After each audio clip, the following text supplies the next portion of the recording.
మిర్చి రైతు సోదరులకి గుడ్ న్యూస్. గడిచిన 3 వారాలుగా మిర్చి ధరలు క్రమంగా పెరిగాయి.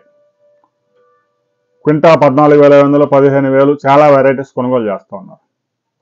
అన్ని వెరైటీస్ క్వింటా 1,500 నుంచి 2,500 వరకు పెరిగాయి. అయితే మోడరేట్గా ఉన్నాయి, మధ్యస్థంగా. తక్కువగా ధర ఉండడానికి లేదు, ఇది మంచి ధర అని చెప్పడానికి కూడా లేదు. ఎందుకంటే గతంలో క్వింటా 24,000 రూపాయలు అమ్మిన కొన్ని వెరైటీస్ ప్రస్తుతం 15,000, 15,200, 15,300, 15,500 మ్యాక్సిమం నడుస్తూ ఉంది. ఏదో ఒక ఎల్లో మిర్చి మాత్రమే 24,000 హైయెస్ట్ నడుస్తూ ఉంది. రాబోయే రోజుల్లో చైనాకి పెద్ద ఎత్తున మిర్చి ఎగుమతి అయ్యే అవకాశాలు స్పష్టంగా ఉన్నాయి. ఎప్పుడైతే అమెరికాలో అధ్యక్షుడు ట్రంప్ రెండోసారి పదవి బాధ్యతలు చేపట్టాడో జనవరి 22వ తేదీ, అప్పటి నుంచి అనేక దేశాల మీద సుంకాల బాధుడు బాదుతూ ఉన్నాడు. చైనా మీద 200% సుంకాలు వేశాడు. భారతదేశం మీద 50% సుంకాలు చాలా వస్తువుల మీద నడుస్తూ ఉంది. 25వ తేదీ నుంచి అమల్లోకి వచ్చాయి. దీంతో భారతదేశానికి అమెరికాకి మధ్య జరిగే 80 నుంచి 90 వేల కోట్ల రూపాయల విలువైన వాణిజ్యం నిలిచిపోయే ప్రమాదం ఉంది. 50% పన్నులు చెల్లించి రొయ్యలు, ఆక్వా ఉత్పత్తులు కానీ, జౌళి ఉత్పత్తులు కానీ, వ్యవసాయ ఉత్పత్తులు కానీ అమెరికాకి ఎగుమతి చేసే అవకాశాలు లేవు. ఇక ఔషధాల మీద ప్రస్తుతానికి టారిఫ్లు వేయలేదు, ఎందుకంటే గతంలో ఉన్న టారిఫ్లు కొనసాగుతున్నాయి. మందుల ధరలు పెరిగితే అమెరికాలో గగ్గోలు పుట్టే అవకాశం ఉంది కాబట్టి దాని మీద ప్రభావం పెద్దగా లేదు. అందుకే ఎప్పుడైతే అమెరికా అధ్యక్షుడు ట్రంప్ కన్నెర చేశాడో భారతదేశం మీద, వెంటనే భారత్, చైనా, రష్యా అధ్యక్షుడు, చైనా ప్రెసిడెంట్, భారత్ ప్రధాని అందరూ సమావేశమయ్యారు, ఫోన్లో చర్చించుకున్నారు.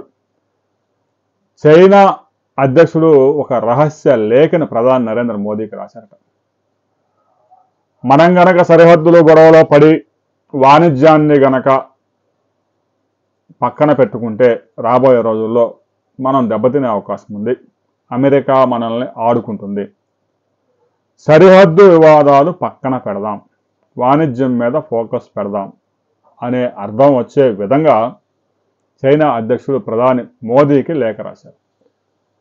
ఇప్పటికే చైనా, భారత్ మధ్య 3 లక్షల కోట్ల విలువైన వాణిజ్యం జరుగుతూ ఉంది. చైనా నుంచి వచ్చే రసాయనాలతో భారతదేశంలో ఫార్మా కంపెనీలు చాలా వరకు నడుస్తూ ఉన్నాయి. ఇక భారతదేశం నుంచి ముఖ్యంగా వ్యవసాయ ఎగుమతులు, మిర్చి కూడా పెద్ద ఎత్తున చైనాకి ఎగుమతి అవుతుంది. భారతదేశం ఎగుమతి చేసే మిర్చిలో 70% చైనాకి, ఆ మిగిలిన 30% Bangladesh, Sri Lanka, Indonesia, Malaysia, Singapore, Dubai దేశాలకు ఎక్స్పోర్ట్ అవుతుంది. పెద్ద ఎత్తున వాణిజ్యం చైనా, భారత్ మధ్య జరగబోతా ఉంది. అమెరికాతో వాణిజ్యం ఎప్పుడైతే మూసుకుపోయిందో వెంటనే భారత్ ఆల్టర్నేటివ్ మార్కెట్స్ మీద ఫోకస్ పెట్టింది. బ్రిటన్తో ఫ్రీ ట్రేడ్ వాణిజ్య ఒప్పందం చేసుకుంది. బ్రిటన్ నుంచి మనం ఏవైనా దిగుమతి చేసుకోవచ్చు, భారతదేశం నుంచి బ్రిటన్ దిగుమతి చేసుకోవచ్చు. ఈ విధమైన ఫ్రీ ట్రేడ్ ఒప్పందం జరగడం ఈ మధ్య కాలంలో ఇదే మొదటిసారి. అమెరికా మనల్ని దెబ్బ కొడితే ఇదే అదునుగా భారత్ ప్రత్యామ్నాయ మార్కెట్లను అన్వేషిస్తూ ఉంది. ఇందులో భాగంగానే ప్రధాని నరేంద్ర మోదీ హుటాహుటిన జపాన్లో పర్యటించారు. ఆల్రెడీ పర్యటిస్తూ ఉన్నారు. చైనా అధ్యక్షుడితో సంప్రదింపులు జరుపుతూ ఉన్నారు. రష్యా అధ్యక్షుడు పుతిన్తో సంప్రదింపులు జరిపారు. రష్యా నుంచి పెద్ద ఎత్తున క్రూడ్ ఆయిల్ భారత్ దిగుమతి చేసుకుంటా ఉంది. 2021లో మొత్తం క్రూడ్ ఆయిల్లో 3% మాత్రమే దిగుమతి చేసుకున్న భారత్ రష్యా నుంచి ప్రస్తుతం 35% క్రూడ్ ఆయిల్ రష్యా నుంచి దిగుమతి చేసుకుంటా ఉంది. అత్యంత చౌకగా భారత్ రష్యా నుంచి క్రూడ్ ఆయిల్ తెచ్చుకుంటూ ఉంది. రష్యా నుంచి క్రూడ్ ఆయిల్ మీరు తీసుకురావడానికి వీలేదని ట్రంప్ మన హుకుం జారీ చేస్తా ఉన్నాడు. ప్రపంచంలో ఏ సరుకు ఎక్కడ తక్కువ రేటుకు ఉంటుందో అక్కడ కొనుక్కునే అవకాశం మనకుంది. కానీ అలా మీరు చేయడానికి వీల్లేదు. మీరు అమెరికా నుంచి మాత్రమే ఆయుధాలు కొనుగోలు చేసుకోవాలా, క్రూడ్ ఆయిల్ కొనుగోలు చేసుకోవాలా, అన్ని అమెరికా నుంచి దిగుమతి చేసుకోవాలని హుకుం జారీ చేస్తూ ఉన్నాడు. దీంతో భారత్ ప్రత్యామ్నాయ మార్కెట్ల మీద దృష్టి పెట్టింది, ముఖ్యంగా చైనాకి మనం ఎక్స్పోర్ట్ చేయడం చాలా ఈజీ. చైనా నుంచి దిగుమతి చేసుకోవడం కూడా మనకి పొరుగు దేశమే కాబట్టి రాబోయే రోజుల్లో చైనాకి పెద్ద ఎత్తున భారత్ నుంచి ఎక్స్పోర్ట్స్ పెరిగే అవకాశం బాగా ఉంది. గతంలో మనం ఒక వీడియో చేసుకున్నాం. మిర్చిలో రసాయనాల అవశేషాలు ఉన్నాయని చెప్పేసి చైనా ఒక కంటైనర్ని వెనక్కి పంపించిందని. ఇక అలాంటి పరిస్థితులు ప్రస్తుతం తలెత్తవు. భారతదేశం నుంచి పెద్ద ఎత్తున మిర్చి ఎగుమతులకు చైనా నుంచి ఆర్డర్స్ కుప్పలు తెప్పలుగా వస్తా ఉన్నాయి. అయితే మంచి క్వాలిటీ ఉన్న సరుకు అంతా కోల్డ్ స్టోరేజ్లో ఉంది. రైతులు ప్రస్తుతం ఉన్న ధరకు బయట తీయడానికి ఆసక్తి చూపడం లేదు. కనీసం క్వింటా 18,000, 18,500, 19,000 దాటితే కొంతమంది రైతు సోదరులు ఒక 10 నుంచి 15% మంది తీసే అవకాశం ఉంది. 20,000, 21,000, 22,000, 23,000 దాటితే మరో 50%, 25,000 టచ్ అయితే 90% సరుకంతా బయటకు వచ్చే అవకాశం ఉంది. ఈ ధర ఒకేసారి కాకపోయినా వాళ్ళకి ఆర్డర్స్ వస్తూ ఉండే కొద్దీ ధర పెంచుకుంటూ వెళ్తారు. ఇంకా మార్కెట్లో వారికి అవసరమైన సరుకు దొరకకపోతే ఇంకా రేటు పెంచుతారు. ఆ రేటు పెరుగుతూ ఉంటే కదా కోల్డ్ స్టోరేజ్ల నుంచి బయటకు వచ్చేది. అందుకే చైనాతో వాణిజ్యం మెరుగుపడింది. కేవలం ఒక మిర్చియే కాదు, చైనాతో భారత్ ఫ్రీ ట్రేడ్ ఒప్పందం కూడా చేసుకోబోతా ఉంది.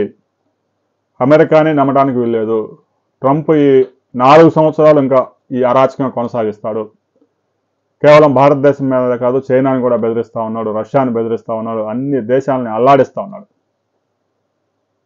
గతంలో మనం చరిత్రలో తుగ్లక్ అనే ఒకడు ఉండేవాడట పరిపాలకుడు. ఇప్పుడు మనం ట్రంప్ను చూస్తూ ఉన్నాం. పెద్ద తేడా లేదు.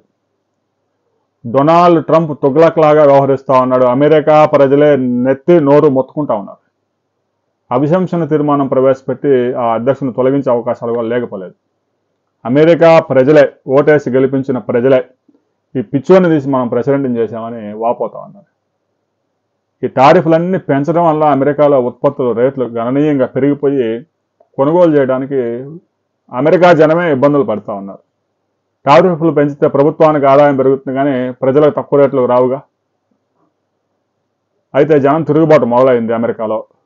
మరి ట్రంప్ను వదిలించుకుంటారా, మరి 4 ఏళ్ళు మోస్తారా తెలియదు. రాబోయే రోజుల్లో మాత్రం మనకి అమెరికాకి ట్రేడ్ అయితే నడవదు పెద్దగా. వాళ్ళకి అవసరమైన మందులు అవి అయితే మన దగ్గర నుంచి తీసుకుపోతారు కానీ మిగతా వస్తువులు అమెరికాకి ఎక్స్పోర్ట్ అయ్యే అవకాశం లేదు. చైనాతో పెద్ద ఎత్తున వాణిజ్యం జరిగే అవకాశం స్పష్టంగా ఉంది. మరొక వైపు బ్రిటన్, రష్యా, జపాన్ దేశాలతో, ఒక అమెరికా, కెనడాని పక్కబెట్టి మిగతా అన్ని దేశాలతో భారత్ ట్రేడ్ పెద్ద ఎత్తున కొనసాగించే అవకాశం స్పష్టంగా కనిపిస్తూ ఉంది. చైనాకి మిర్చి ఎక్స్పోర్ట్స్ పెద్ద ఎత్తున జరుగుతూ ఉన్నాయి. రాబోయే రోజుల్లో మరింత పెరిగే అవకాశం ఉంది. దీని మీద స్పైసెస్ బోర్డు ఒక రిపోర్ట్ రిలీజ్ చేయబోతా ఉంది. ఆ తర్వాత మరిన్ని వివరాలతో మనం మరో వీడియోలో తెలుసుకుందాం.